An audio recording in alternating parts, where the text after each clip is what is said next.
It's Tuesday, March 4th. No room left for Mexico or for Canada. No, the tariffs, they're all set. Trade war begins. A relationship that has been the bedrock for two economies is facing one of its greatest challenges yet, with Canada and the U.S. now hitting each other with tariffs.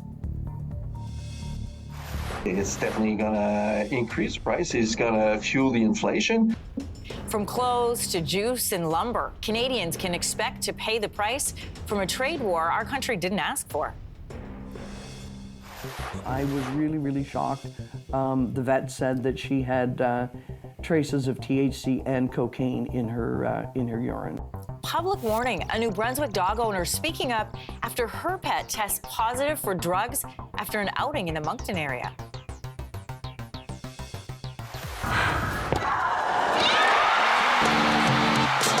Meet the Tempo's first superstar. Serena Williams won't be lacing up, but she will help lead the WNBA franchise as part owner. Stay with us, Canada. Your morning starts right now.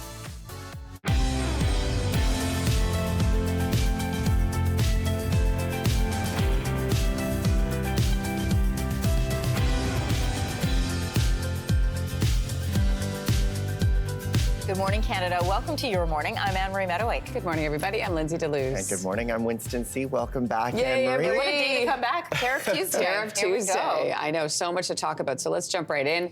These long-threatened tariffs by U.S. President Donald Trump are now officially in effect, and that means so is retaliation from Canada.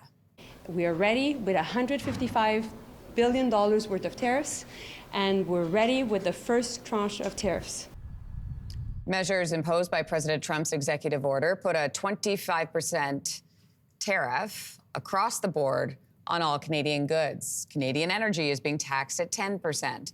Canada has now responded, placing a 25% tariff on $30 billion worth of U.S. goods. That includes American alcohol, orange juice, some clothes and shoes. The next phase will hit $125 billion worth of U.S. products in 21 days from now, so 3 weeks from now. Prime Minister Trudeau says Canadian tariffs will stay in place until the U.S. trade action is withdrawn. Prime Minister Trudeau will hold a press conference at 10:30 Eastern this morning. Canadian auto workers say Donald Trump's 25% tariffs will be devastating to the auto industry and also their families. It weighs on all of us. My wife also works here, too, so it's all our eggs are in this basket. In Windsor, auto parts crossed the border, as we know, to Detroit multiple times during the car manufacturing process. President Trump has said tariffs would be applied to each one of those crossings. Roughly 125,000 people in Canada are directly employed in the auto industry. The Canadian Vehicle Manufacturers Association also warning assembly plants both north and south of the border could shut down within a week because of these tariffs, within a week. Canada's automotive industry accounts for more than $19 billion of our country's GDP, with an annual revenue of $100 million. Industries in our Atlantic provinces are bracing for the effects of these tariffs. People are they're hanging on by their fingernails right now with the wood prices the way they are and without the tariffs. So I suspect that if this was to impact them financially, it could be the end. Softwood lumber is one of New Brunswick's top exports, most of which is sent to the U.S. There's concern jobs could be lost at some woodlots these woodlots are already struggling. Meanwhile, it is much of the same for the region's seafood exports. Companies are looking into expanding to Asian and European markets, but admit they won't be able to replace the American market.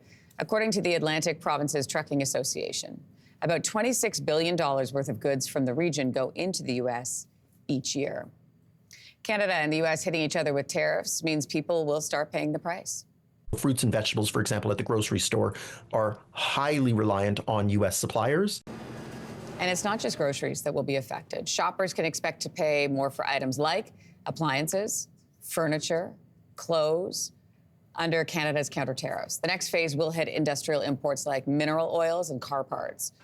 Another industry expected to be hit hard is lumber. Tariffs imposed today are adding to pre-existing duties. I'm a different type of cat. I'll fight tooth and nail. I'm not going to roll over and get annihilated. I'll fight right to the death. Not that there's going to be any deaths. Ontario Premier Doug Ford is threatening to cut off the nickel and electricity supply to the U.S. Ontario and other provinces are also pulling American liquor off the shelves. Premier Ford says retaliation from Canada will cut deeper than Ottawa's initial $30 billion response.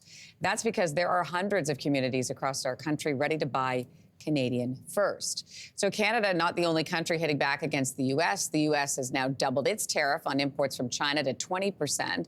Beijing responding by imposing tariffs of up to 15% on U.S. farm products. These new tariffs come into effect Monday. China also putting new restrictions on firms doing business with the U.S. Mexico's president will announce her country's response at a press conference a little later on this morning.